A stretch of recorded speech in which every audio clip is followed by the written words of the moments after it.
राजी में एक बड़ी दुर्घटना हुई मेरे साथ में। ये फिल्म में जब सहमत वापस आती है तो सच्चाई में अगर आप कॉलिंग सहमत पढ़ेंगे तो वो तिरंगा को सल्यूट करती है। दोस्तों 2018 में राजी नाम से एक फिल्म आई थी जिसके गाने आज भी देशभक्ति कार्यक्रमों में सुने जा सकते हैं। इस फिल्म ने करोड़ों कमाए और आलिया भट्ट का करियर भी सेट कर दिया था। लेकिन अब फिल्म से जुड़ा एक ऐसा विवाद सामने आया जिसे सुनकर ना सिर्फ आप हैरान होंगे बल्कि एक बार फिर से आपको भारतीय फिल्म निर्माताओं की सोच पर शर्म आने लगेगी। दोस्तों आप सभी ये तो जानते ही होंगे कि राजी फिल्म एक कश्मीरी मुस्लिम लड़की सहमत खान की असल जिंदगी से प्रेरित थी। दरअसल सहमत की जिंदगी पर इंडियन नेवी के रिटायर्ड अफसर हरिंदर सिक्का ने एक बुक लिखी थी और इसी बुक के राइट्स खरीद कर ये फिल्म बनाई गई थी। लेकिन हरिंदर सिक्का का कहना है कि फिल्म में उनकी कहानी से छेड़छाड़ की गई। उन्होंने ये तक बोल दिया है कि फिल्म के अंत में सहमत को डिप्रेशन में दिखाया गया था, जबकि वो पाकिस्तान से भारत लौटी तो बिल्कुल खुश थी और तिरंगे को सैल्यूट कर रही थी, जबकि फिल्म में वो डिप्रेस्ड दिखाई जाती है और पाकिस्तानी फ्लैग को दिखाया जाता है उस समय। इतना ही नहीं, भारतीय इंटेलिजेंस एजेंसियों को पाकिस्तानी इंटेलिजेंस एजेंसियों के कंपेरिजन में नीचा दिखाया जाता है। आप ही सुनिए उन्होंने क्या कुछ कहा है। हाँ बिल्कुल राजी है कि सुपरहिट फिल्म थी। लेडीज एंड जेंटलमैन, आयोजकों का हार्दिक धन्यवाद है मुझे यहाँ बुलाने के लिए। मैंने 1979 में नेवी ज्वाइन किया था एंड थैंक यू सर। और 1993 में प्री मेच्योर रिटायरमेंट लिया और पीरामल ग्रुप ज्वाइन किया। बट 99 में जब कारगिल जंग छिड़ गई थी तो लगा कि फौज का नमक खाया है, कारगिल जाना चाहिए बतौर किसी रूप में। तो मैं एक एम्बेडेड जर्नलिस्ट की तरह से वहाँ पर गया था। उस वक्त प्रेसिडेंट था पीरामल का। वहाँ पर कारगिल से जंग के थिएटर में कॉलिंग सहमत की शुरुआत हुई थी, राजी लिखी गई थी। उस महिला ने, जो कश्मीरी मुस्लिम औरत थी, उसने सिखाया था कृष्ण क्या है। उसने सिखाया था जाके नेशनल म्यूजियम में पढ़िए क्या लिखा है। तो मसीह थानेसरी, जरा आप ध्यान से सुनिएगा, 400 करीब साल पहले उन्होंने फारसी में लिखा था। जो वहाँ के डायरेक्टर तब थे मिस्टर सिद्दीकी, उन्होंने बताया था मुझे पढ़ने के लिए। वहाँ लिखा था, तमस राव पैरहन उरियान ना दीदे, चुन जान अंदर तनो तन जान ना दीदे। तमस मतलब कपड़ा, पैरहन मतलब पहनना, उड़ियान ओढ़ना, दीदे मीन्स आंखें। कि जिन कपड़ों ने सीता जी के शरीर को ढका था उन कपड़ों ने सीता जी के शरीर को कभी नहीं देखा था।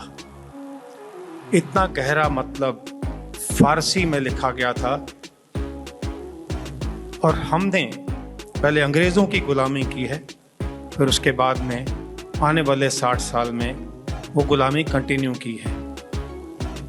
क्योंकि जब हाई कोर्ट में एक एफिडेविट दायर किया गया था कांग्रेस के द्वारा कि भगवान राम एक मिथ्या है, तो हम सब नपुंसकता दिखा के बैठे थे, हमने कोई आवाज़ नहीं उठाई थी। तो मंत्री जी ने अभी कहा कि केरल में जंग लड़ रही हो और हम यहाँ पर चुप हैं कि हमें क्या।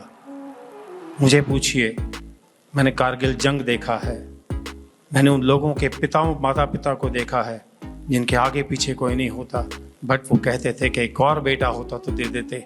ये उनका जंग लड़ने का नहीं है।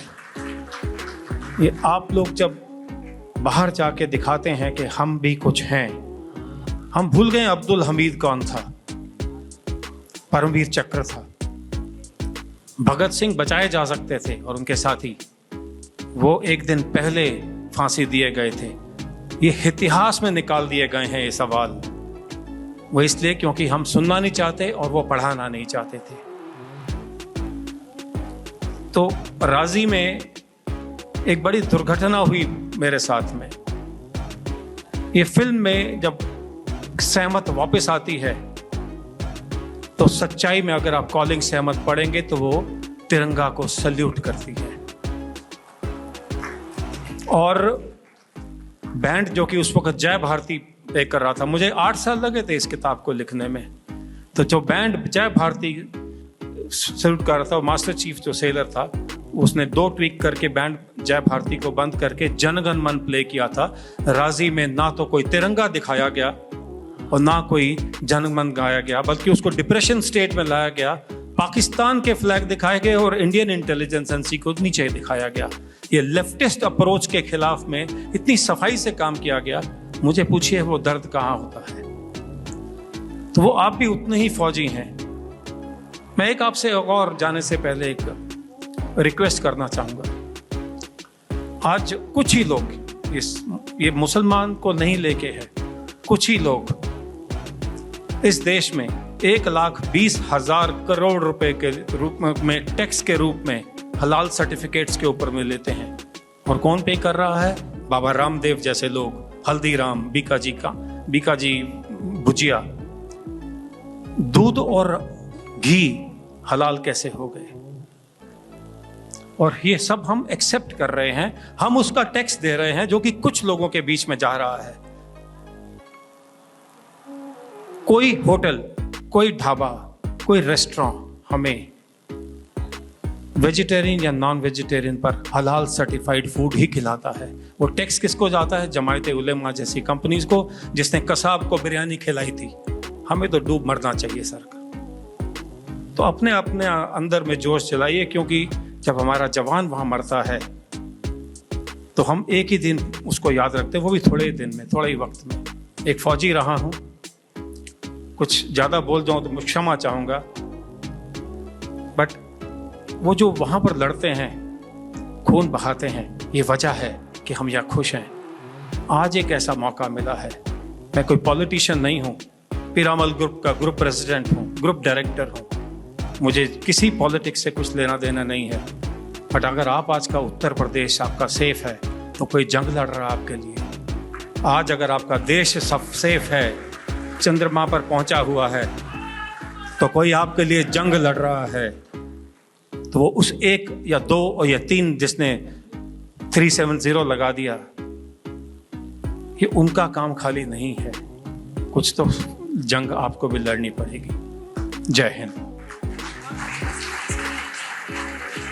दोस्तों आपको बता दें कि सहमत ने 1971 की जंग में बेहद ही महत्वपूर्ण भूमिका निभाई थी। सहमत एक भारतीय स्पाई थी जिसने पाकिस्तान में जाकर एक मिलिट्री अफसर से शादी की और पाकिस्तानी फौज की पल पल की जानकारियां भारत से साझा करती थी। उसी के चलते भारत को हर एक नेक्स्ट मूव पता था। पाकिस्तान को उस समय अपनी सबसे ताकतवर पनडुब्बी INS गाजी पर बड़ा गुमान था और पाकिस्तान इसके जरिए भारत के युद्धपोत INS विक्रांत को पानी में मिला देने के सपने देख रहा था। लेकिन सहमत की वजह से भारतीय नौसेना की पनडुब्बी S-21 ने गाजी को पानी पिला दिया। जब सहमत भारत लौटी तब उनके पेट में एक बच्चा पल रहा था जो आज भारतीय सेना में अपनी सेवाएं दे रहा है। वैसे दोस्तों, भारतीय फिल्म निर्माताओं की इस हिपोक्रेसी के बारे में आपका क्या कहना है? कमेंट करके हमें जरूर बताइए। वीडियो कैसा लगा? अगर अच्छा लगा तो लाइक और शेयर करना ना भूले। चैनल को जरूर सब्सक्राइब कीजिए। दोस्तों जल्दी मिलेंगे नए वीडियो के साथ, तब तक के लिए नमस्कार।